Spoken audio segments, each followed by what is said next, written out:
Assalamualaikum warahmatullahi wabarakatuh. Perkenalkan, nama saya Muhammad Yadurfan, NIM 40421021. Di sini saya akan menjelaskan materi mengenai peradaban Islam di Asia Tenggara demi memenuhi tugas ujian akhir semester mata kuliah pengantar peradaban yang diampu oleh Pak Giusan.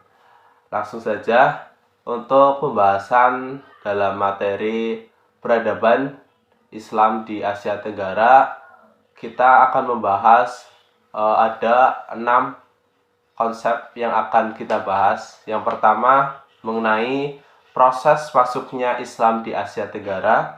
Yang kedua, raja-raja Islam yang ada di Asia Tenggara.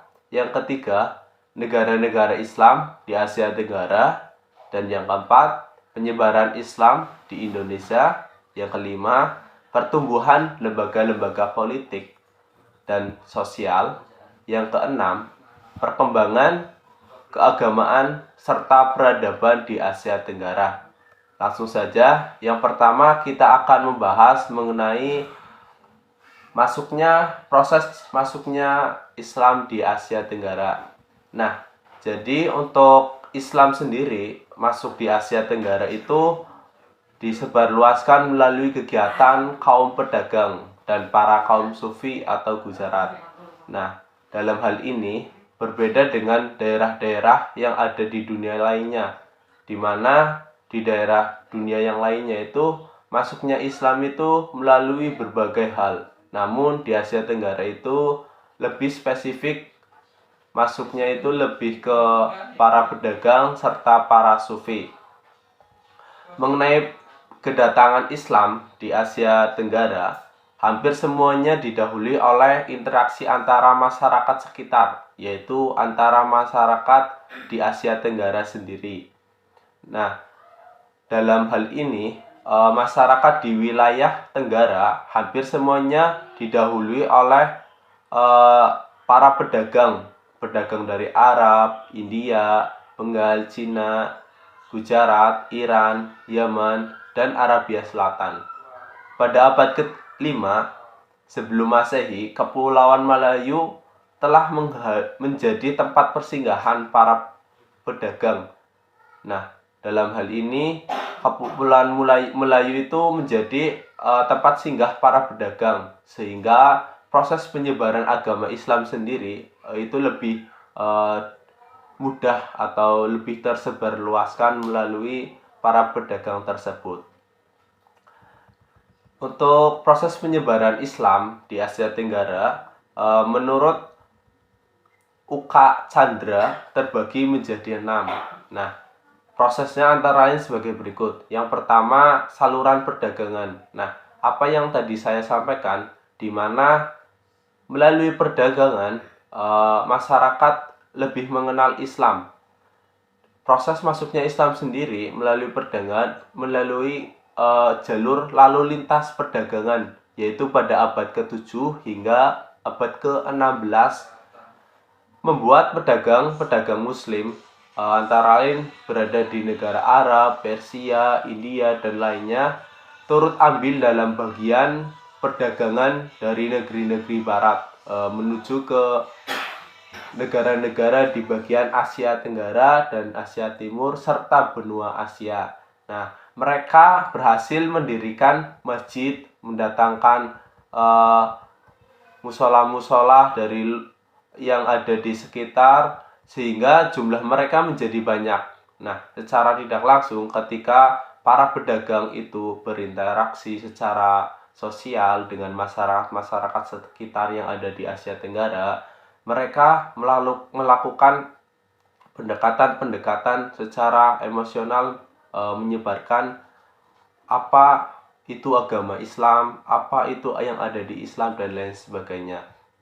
Di mana jumlah mereka menjadi banyak karenanya banyak anak-anak Muslim yang terjadi di Kepulauan Jawa seperti yang ada di Pulau Jawa, Jawa Tengah, Jawa Timur, dan lain sebagainya.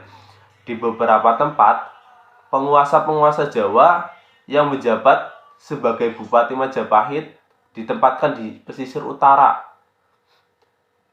Nah, di sini bisa kita lihat bahwasanya mereka juga menjadi seorang pemimpin di beberapa wilayah, sehingga proses penyebaran Islam itu lebih mudah secara kepemimpinan mereka. Yang kedua, melalui jalur atau saluran perkawinan. Nah, di sini bisa kita lihat atau kita terapkan ketika melakukan perkawinan antara orang Islam dengan orang beragama yang lain. Nah, sehingga penduduk pribumi sendiri itu secara tidak langsung harus mengikuti adat yang ada di Islam.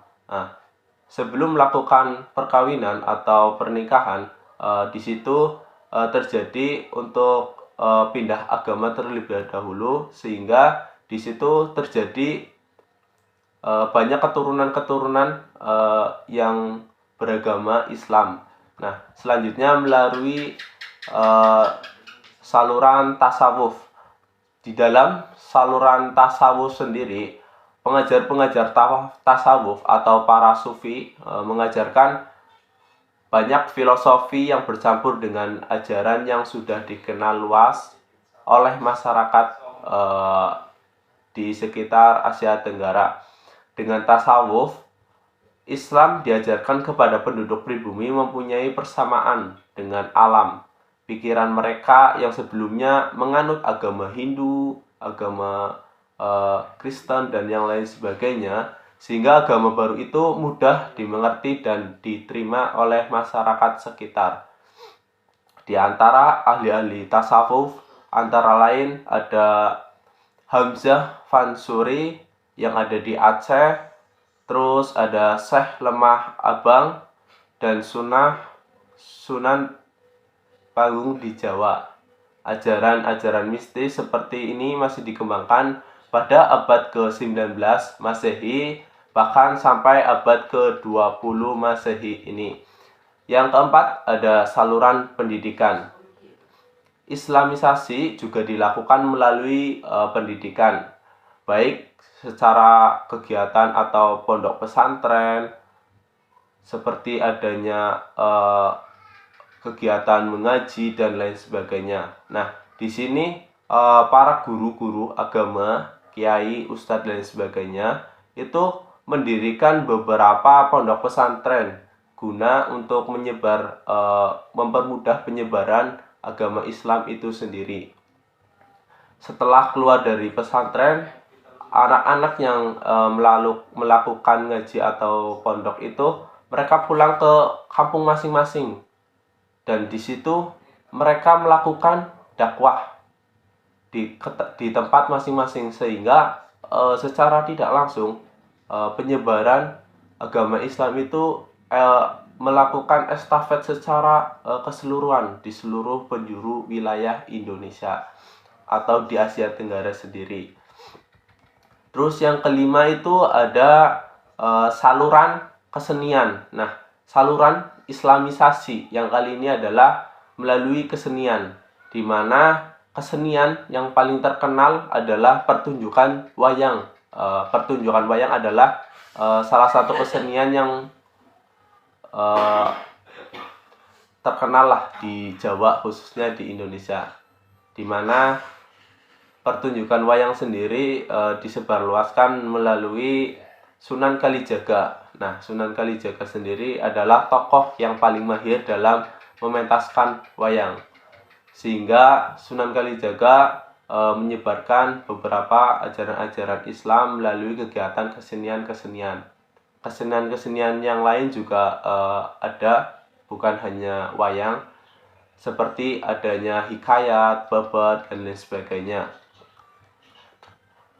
Selanjutnya, melalui kegiatan saluran politik. Nah, di sini unik juga proses penyebaran agama Islam itu melalui saluran politik, di mana kegiatan atau di masing-masing negara itu mereka mempunyai pemimpin-pemimpin yang ada di atasnya. Nah, ketika pemimpin-pemimpinnya itu beragama Islam, secara tidak langsung itu akan mempermudah untuk menggait para pengikutnya untuk menjadi agama Islam.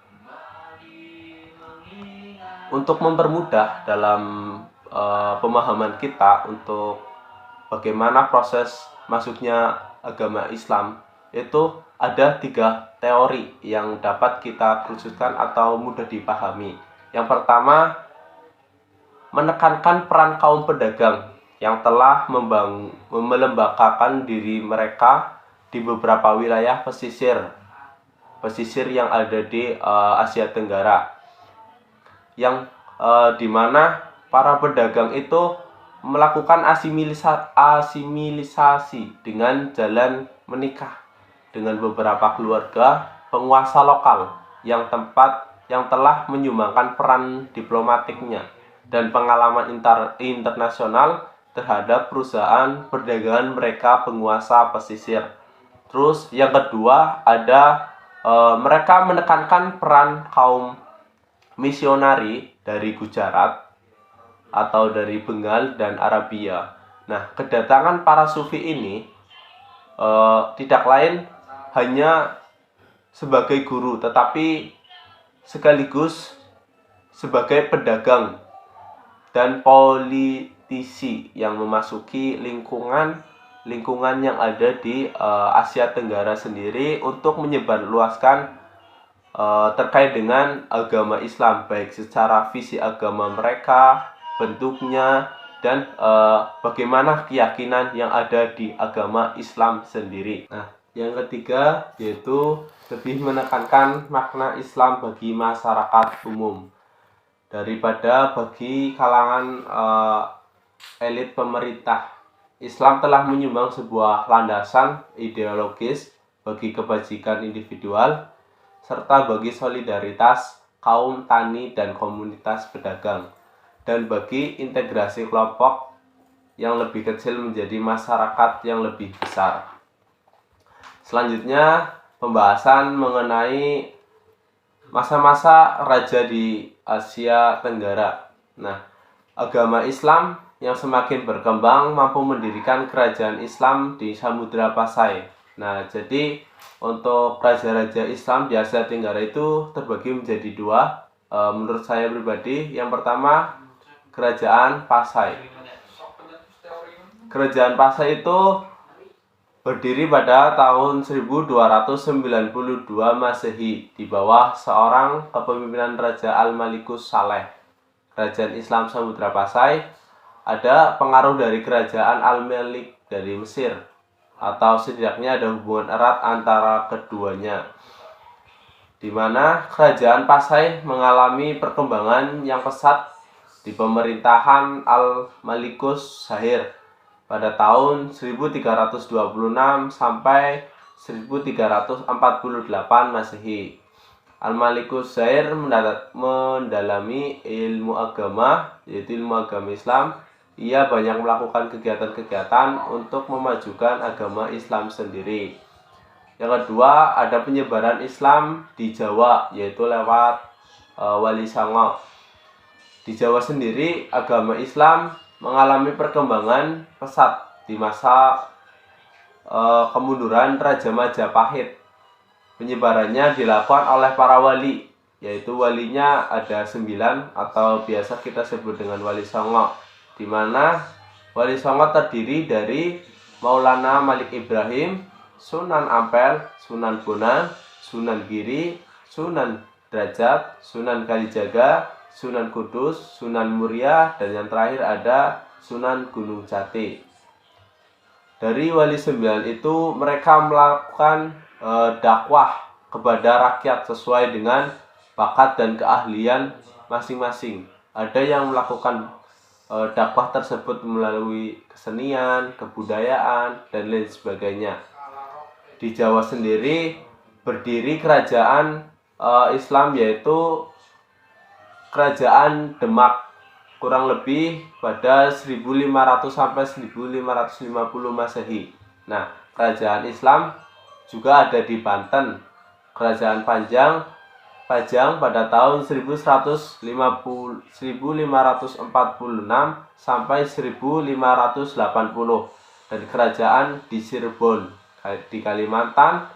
Tumbuh pula kerajaan Islam seperti kerajaan Banjar, kerajaan Islam Sukadana, kerajaan Islam Brunei. Sedangkan kerajaan Islam di Sulawesi adalah kerajaan Islam Bugis, kerajaan Islam di Goa, Talok, kerajaan Islam di Maluku dan Nusa Tenggara adalah sebuah kerajaan Ternate. Nah, selanjutnya kita akan membahas mengenai negara-negara Islam di Asia Tenggara. Nah, di Asia Tenggara terdapat beberapa negara-negara Islam yang yaitu ada Malaysia, Filipina, Indonesia, Thailand. Nah, yang kita bahas yang pertama di Malaysia. Islam merupakan agama resmi di Federasi Malaysia sendiri. Hampir 50% dari 13 juta penduduknya adalah Muslim, dan sebagian besar di antara mereka adalah orang Melayu yang tinggal di semenanjung Malaysia. Adapun sisanya terdiri dari kelompok-kelompok etnik yang minoritas, yakni di antaranya ada Cina yang terdiri sekitar 38% dari penduduk Malaysia sendiri. Dan yang lainnya juga ada India dan Arab. Warga perkampungan Malaysia juga menjalankan praktek-praktek keagamaan. Di sana banyak meyakini terhadap roh-roh suci, tempat suci, dan meyakini para wali yang dikeramatkan, baik di kalangan Muslim itu sendiri maupun non-Muslim. Di antara warga Muslim yang ada di Malaysia dan warga non-Muslim di Malaysia dapat hidup rukun tanpa ada permusuhan, sehingga masyarakat di sana hidup tentram dan damai. Kehidupan mereka sangat nyaman antar umatnya. Selanjutnya, Islam di Thailand atau biasa disebut Islam Muay Thai.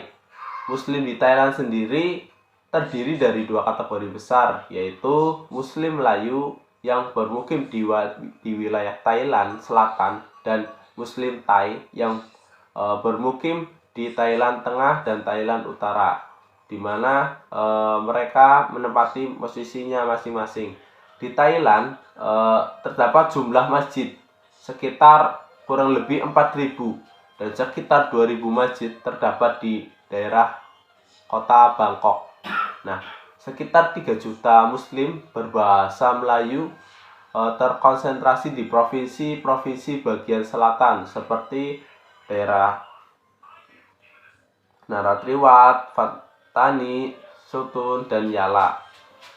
Mereka bergabung dengan masyarakat Thailand selama masa-masa akhir abad ke-18. Selanjutnya kita akan belajar mengenai Islam yang ada di Filipina. Di Filipina sendiri merupakan sebuah negara kepulauan dengan kurang lebih ada 7.107 pulau dengan jumlah penduduk sekitar 47 juta jiwa, dengan menggunakan 87 dialek bahasa yang berbeda-beda yang mencerminkan banyaknya suku dan komunitas etnis yang di sana. Orang-orang di Filipina menanamkan dirinya sebagai atau biasa mereka gunakan yaitu Moro. Namun nama ini sebenarnya bersifat politis karena dalam penggunaannya Moro terdiri dari banyak kelompok etno-linguistik. Umpamanya di daerah Maranao, Maguindanao, Tausug, Somal, Yakan, Iranun, Jamanun, Bajo, Kalibugan, Kalagan, dan di daerah Sangil. Selanjutnya pembahasan penyebaran di negara Indonesia sendiri, sekaligus pembahasan di poin 4 penyebaran Islam yang ada di Indonesia. Nah, di Indonesia sendiri untuk penyebaran Islam itu sangat identik dengan penyebaran yang melalui para pedagang dan kaum Sufi.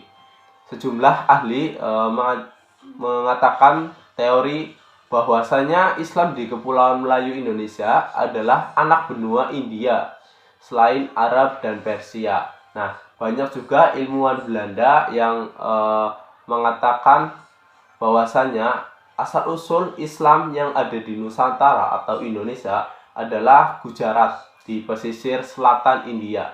Dia mendasarkan kesimpulannya setelah mempertimbangkan gaya batu nisan yang ditemukan di Samudra Pasai atau Sumatera Utara, khususnya yang pada waktu itu yang pada tanggal 17 Zulhijjah 831 Masehi atau 27 September yang identik dengan batu nisan yang ditemukan di makam Maulana Malik Ibrahim di daerah Gresik, Jawa Timur. Nah,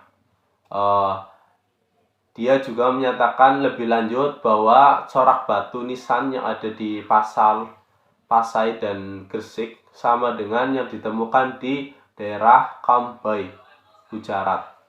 Nah, dia juga berspekulasi bahwasanya penemuan-penemuan itu atau penemuan batu nisan Gujarat tidak hanya diproduksi untuk pasar lokal saja, melainkan diproduksi untuk bagian-bagian yang ada di luar negeri, termasuk di Sumatera dan Jawa atau di Indonesia. Oleh karena itu, berdasarkan logika linier dari Mokwetu menyimpulkan bahwasanya mengambil batu nisan dari Gujarat, orang-orang Melayu atau orang-orang Indonesia juga mengambil Islam dari wilayah tersebut. Jadi untuk batu nisan sendiri sangat memiliki identik sendiri bagaimana masuknya Islam itu melalui kaum-kaum Gujarat. Selanjutnya pembahasan mengenai pertumbuhan lembaga-lembaga sosial dan politik.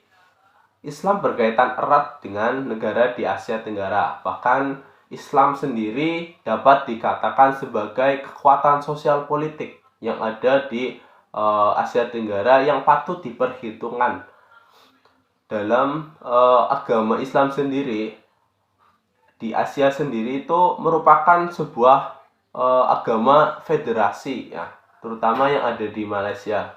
Agama resmi Kerajaan Brunei Darussalam, agama yang dianut oleh 90% dari seluruh penduduknya yang ada di Indonesia, kepercayaan yang dipeluk oleh sekelompok kaum minoritas di daerah Burma, Republik Filipina, Kerajaan Muang Thai, Kampuja, dan Republik Singapura, dengan kenyataannya bahwasanya Asia Tenggara merupakan salah satu wilayah Islam yang terbentang dari ujung Afrika Barat Daya hingga ujung Asia Selatan yang mempunyai penduduk Muslim terbesar. Pengaruh politik pada agama Islam di wilayah itu semakin kuat. Posisi ekonomi yang amat sangat terhormat pun berhasil dikuasai. Pelayaran internasional dimonopoli oleh mereka. Sebagian besar pelabuhan berada dalam pengaruh mereka. Tidak bisa dibantah bahwasanya mereka juga merupakan orang-orang yang terpelajar. Jadi tidak heran jika pemerintah Portugis dan Belanda mulai tergoda untuk menjalin hubungan dagang dengan beberapa penguasa perdagangan di wilayah Asia Tenggara sendiri. Nah, penguasaan kolonial secara bertahap telah mengikis peran para penduduk Islam di bidang politik dan ekonomi. Nah, yang terakhir kita akan membahas mengenai perkembangan keagamaan dan peradaban.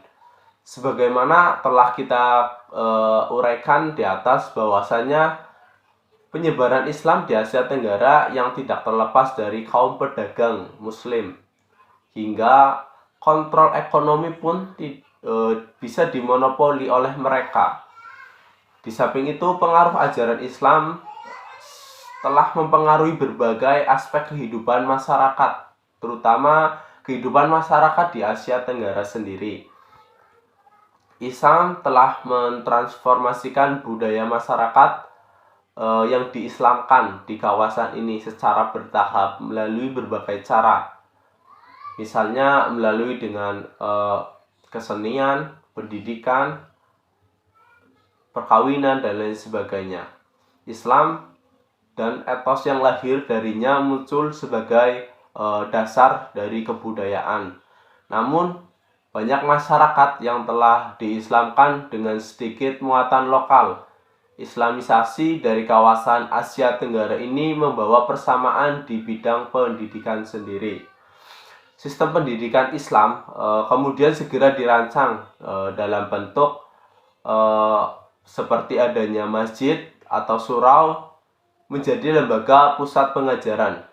Namun beberapa lembaga seperti pesantren yang ada di Jawa atau pondok di Semenanjung Melayu segera berdiri. Hubungan dengan pusat-pusat pendidikan di dunia Islam segera dibentuk dan dibina secara maksimal. Tradisi pengajaran peripatetis yang mendahului kedatangan Islam di wilayah Asia Tenggara ini cukup terjadi secara lancar dan berlangsung. Ibadah haji di Tanah Suci sendiri bahkan diselenggarakan dan ikatan emosional antara negara Arab Saudi dengan negara-negara yang ada di Asia Tenggara sendiri terjalin cukup baik. Seperti adanya spiritual, psikologis, dan intelektual juga merupakan kaum muslim Timur Tengah menjalani hubungan baik atau mentransformasikan apa yang dia miliki terhadap kawasan yang ada di Asia Tenggara sendiri. Demikian penjelasan mengenai perkembangan Islam di wilayah Asia Tenggara ini dari saya. Apabila ada kesalahan, mohon maaf. Cukup sekian. Wassalamualaikum warahmatullahi wabarakatuh.